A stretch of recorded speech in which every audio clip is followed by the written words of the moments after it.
যারা যারা টমেটো পছন্দ করে শীতকাল অবশ্যই এই রেসিপিটা বানায় খাইবেন।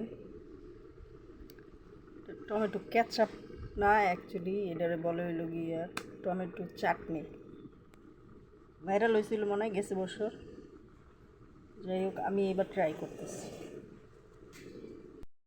অনেকে পুজা নেয়, অনেকে তেল দিয়ে দাগায় নেয়। আমি অবশ্যই একটু পানি দিয়ে নিলাম, কারণ অলরেডি তেল আছে এইখানে। আর আমি চাইতেছি এটারে হালকা একটু সরিষার তেল দিয়ে হালকা একটু করে নিব। তবে এখন আমার ঢাকনা দেওয়াটা অনেক জরুরি। অবশেষে টমেটোগুলা রেডি। এবার এগুলা নামাইয়া ঠান্ডা হইতে দিতে হইব, নাহলে হাত পুড়ে যাবে। অবশ্যই ধ্যান রাখবেন এই ব্যাপারে।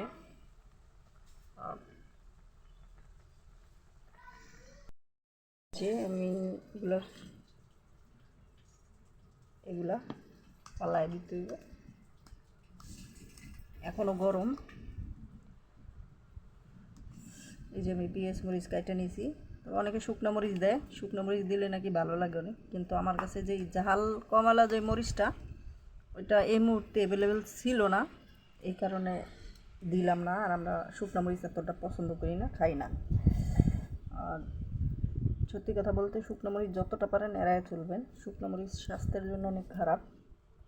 যত পারবেন গ্রিন চিলিটা খাওয়ার চিন্তা করবেন, মানে সবুজ যে মরিচটা, কাঁচা যে মরিচটা, ওইটা। আমি ধনিয়া পাতা, পেঁয়াজ, তারপরে হইতেছে গিয়া হালকা একটু রসুন কুচায় নিয়েছি, কাঁচামরিচ, এরপরে লবণ টবণ এগুলো সব দিয়ে মাখানোর সময় অবশ্যই আপনাদের দেখাবো। এখন আমি এগুলো চোখলা সারাই নিয়ে নিলাম, চোখলা সারায়া। এখন দিব লবণ, পরিমাণ মতো দিলেই হইব। যাদের ইচ্ছা থাকে যে বাগার দিয়ে খাইবেন, তারা পেঁয়াজ মরিচগুলা বাগার দিয়েও খাইতে পারেন, যেরকম ভাইজা নিতে পারেন, সমস্যা নেই। দিয়ে গেল একটু সরিষার,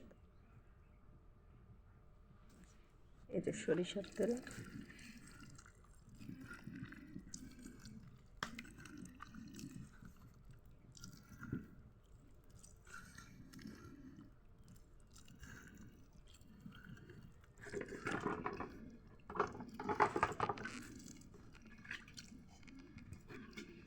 এটা রেডি। সুন্দর না? অবশ্যই ট্রাই করবেন। Thank you so much for watching.